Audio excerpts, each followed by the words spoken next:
বন্ধুরা, আমরা এখন অসম্পৃক্ত হাইড্রোকার্বনগুলো সম্পর্কে আরেকটু বিস্তারিতভাবে জানব।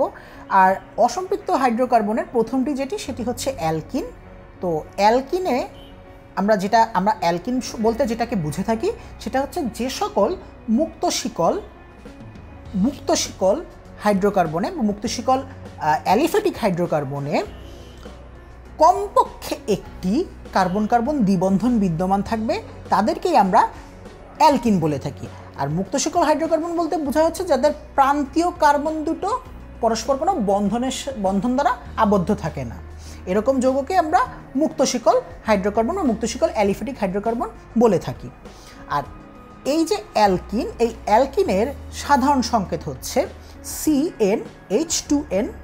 তো আমরা যদি n এর ভ্যালু 2 ধরি তাহলে আমার যৌগটি হতে পারে, n এর ভ্যালু যদি 4 ধরি আমার যৌগটি হবে হচ্ছে C4H, 4 দুগুণে 8 অর্থাৎ H8।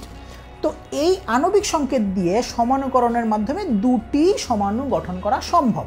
খেয়াল করে দেখো, একটির ক্ষেত্রে প্রথম কার্বনের সাথে দ্বিবন্ধন রয়েছে আর আরেকটিতে দ্বিতীয় কার্বনের সাথে দ্বিবন্ধন রয়েছে। আমরা যদি দ্বিবন্ধনটি এখানে দিতাম বন্ধুরা, তাহলে কিন্তু আসলে আমাকে প্রথম কার্বন হিসাবে এটিকে ধরতে হতো, কারণ জৈব যৌগের নামকরণের ক্ষেত্রে যেটা বলে যে দ্বিবন্ধন মানে অ্যালকিনের নামকরণের নিয়ম অনুসারে যে দিক থেকে দ্বিবন্ধনটি কাছে থাকবে সেদিক থেকে কিন্তু নামকরণ করতে হবে। অর্থাৎ এটি কিন্তু কেবলমাত্র এই দুটি সমাণুই ঘটানো মোটামুটিভাবে সম্ভব। আর এটার নাম হচ্ছে বিউটিন 1 এবং এটার নাম হচ্ছে বিউটিন 2, কারণ 2 নাম্বার কার্বনের সাথে এটা দ্বিবন্ধন রয়েছে আর এটা 1 নাম্বার কার্বনের সাথেই দ্বিবন্ধন রয়েছে। আর বিউটিন কেন? কারণ হচ্ছে কার্বন সংখ্যা 4।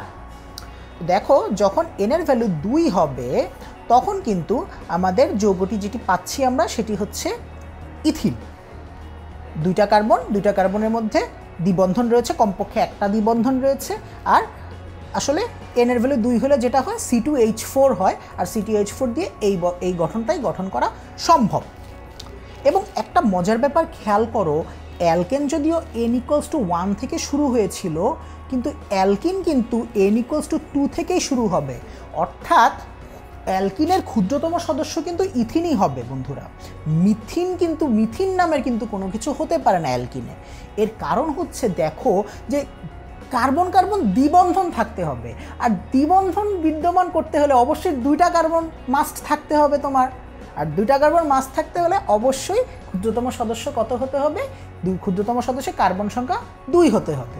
এই জন্য ইথিন থেকেই মূলত অ্যালকিন সমূহ শুরু হয়ে থাকে। আরও একটা মজার জিনিস খেয়াল করে দেখো, এবং এটা কিন্তু আমি যখন ছাত্র ছিলাম তখন সব সময় বলতে গেলে প্রায়শ ভুল করতাম।